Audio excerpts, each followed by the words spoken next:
What you're looking at here looks like an ordinary run-of-the-mill PC clone circa the 1990s. A few little things, though, might give it away as not being quite what it seems. First and foremost would be that sort of floppy drive, which most PCs didn't have, and that's because there's no button to eject the floppy drive. This keyboard is a little odd. Note the strange little key right there. We usually see those on Apples. The mouse looks like an ordinary mouse, but what you're looking at is actually the Powercomputing Powerwave 604/132. This was one of the Mac clones that Apple allowed to be made during a really short period that was about from late 95 or mid 95 to a little early in 1997 maybe. It lasted a really short time, and the company that made them, Powercomputing, they used a lot of off-the-shelf parts, which was part of the appeal. It was basically a cheaper version of the Mac that was, it was not a Macintosh, so you could do a lot of things that Apple normally wouldn't let you do. But it was also, in many ways, I think, a lot better than your standard Mac. Now, I'm going to try and show you a couple of things about this that I think, like right off, you'll notice are just really creative and innovative. Let me just change views. So for a while, I worked at a place called CompUSA, and they had a Compudyne brand which used a specific company whose name I've long forgotten to design the unique cases for their home computers.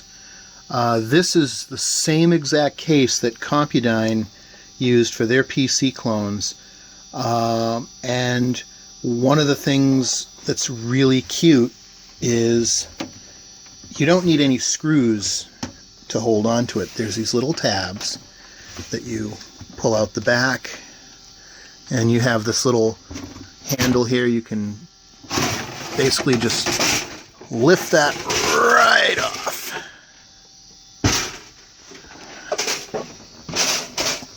And here we have the computer without a cover. Before I turn it around, I'll just let you note these ports. You have the standard Apple monitor port, and on the same video card is a standard VGA connector, something that Apple never actually did, which that was a really nice thing for them to do here. So we have speaker and microphone, the Apple desktop bus, an Ethernet port built right into the machine, which is something that only happened on later Macintoshes. And then I believe that's a FireWire port there. And then we have, printer port, modem port, and the SCSI port. I'll be testing that out a little later too, just to show you. So let me turn this around. You can see the inside. Inside we've got the video card. That is pretty much the only card that's installed on this. And then we have a ton of RAM, but trust me, even though it looks like there's 8 banks of RAM all full, it's probably not going to amount to a lot by modern standards. It's probably going to be maybe 512 megabytes. Who knows? I'll find out as soon as I turn it on. And then this last one right here is what looks like the ROM, the Apple ROM for this particular one. That's basically what they did, is they licensed the ROMs from Apple, and it only lasted a year. I guess Apple thought they might be too successful or something, so they oh no, they're actually that's probably the ROM right there. So we've got the battery right here for the real-time clock, and then the floppy cables, hard drive cables, and it's got a built-in CD-ROM drive. And look, we have an old spinny SCSI drive. So that's one of the things that will be quite interesting to find out, if it works. That's going to be pretty cool.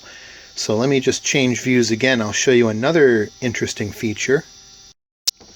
Having worked with the Compudyne brand of computers back at CompUSA, I grew to appreciate this case for all the features, such as being able to remove the front bezel to get rid of drives by just snapping a couple of tabs and pulling it off thusly. Unlike Compudyne, this speaker, which I believe used to just be mounted over here on the inside of the case, they decided to wrap it in deteriorating foam here, which, like I said, it's like 25-30 years old, so the foam can go. We can always replace it if we need to, but that was pretty much how you change drives. All these drives, they just have these little plastic tabs to slide things out. Very innovative at the time. Nowadays, though, we kind of consider that to be pretty standard. But at the time, it was pretty innovative. The design team that made these, I believe they also are responsible for the case for the Apple II CI and CX, which, in which everything just sort of snapped into place with plastic tabs. So let me change views again, and we're going to hook this up, and we're going to see that it still works. Well, now that we've got this all hooked up, let's fire it up. Ah! That was pretty loud, but it's a familiar sound. So let's... Ooh. And the SCSI drive still works after all these years.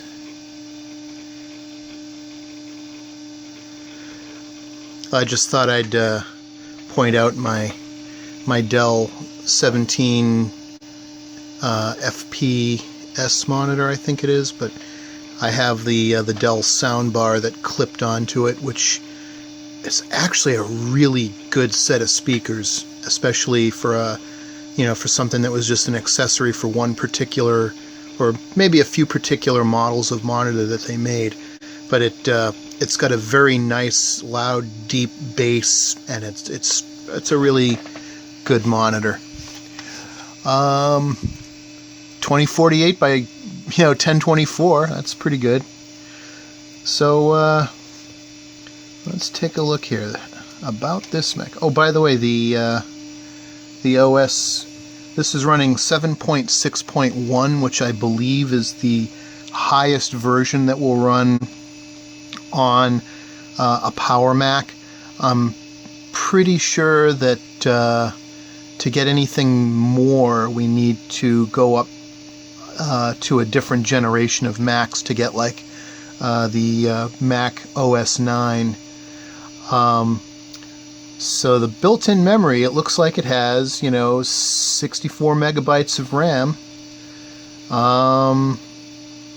Total RAM 67 megabytes. That's, well, but yeah, its RAM is measured in megabytes instead of gigabytes. Now, unfortunately, there's not a lot on this. Oh, that is the hard drive. So yeah, you're looking at the entire contents of the hard drive here. So whoever owned this before didn't really have a lot of stuff on it. Ooh, we've got MacLink Plus, which is kind of weird. I would expect that somebody would have installed a like Netscape or something on there, because this was pretty much the era of the web, or maybe not. Yeah, no, it's 1995. Everybody had the web at that. Well, everybody I knew had the web. I don't know about the rest of the country, but MacLink Plus is more of like a modem program to go up to bulletin boards and stuff. But there's no web browser installed on this computer, which is kind of disappointing. We got QuickDraw, AppleScript, audio player, network software selector. Yeah, I mean it's not full of a lot of software. However, if I wanted to, I know I've got a couple of CDs full of, you know, OS 6, OS 7, OS 9, and then OS 10 software. So I know I can probably, you know, find something to put on here and see if we can actually surf the web. Although I'm pretty sure it would be a rather disappointing experience when you consider how far things have gone since Netscape, especially since the Netscape that will run on this operating system. I mean, we're talking about magnitudes of additional features that have been added to it. Oh, here's something I really think you should see just because it's kind of funny. You'll note that here we have it's 2019. Watch what happens when we go to 2020. That's right. This computer was Y2K compliant, but only up to the year 2019. Apparently, they didn't think anybody would be using these beyond 2019, so we don't get to change the date beyond 2019. I just thought that was kind of funny that it was limited that way. But there's probably no real overriding reason to fix that. But let's shut this down now. I don't think Macs had a shutdown sound. Nope, they didn't. It just shuts right off. So here we have the Powercomputing Powerwave 604/132. It's a fairly interesting footnote to history, and it still has a life in it. I mean, it still works, and I'm amazed by it. So thanks for watching. Like I said, like if you liked it. Do comment if you want to see something done with it, and subscribe if you want to see more shit like this.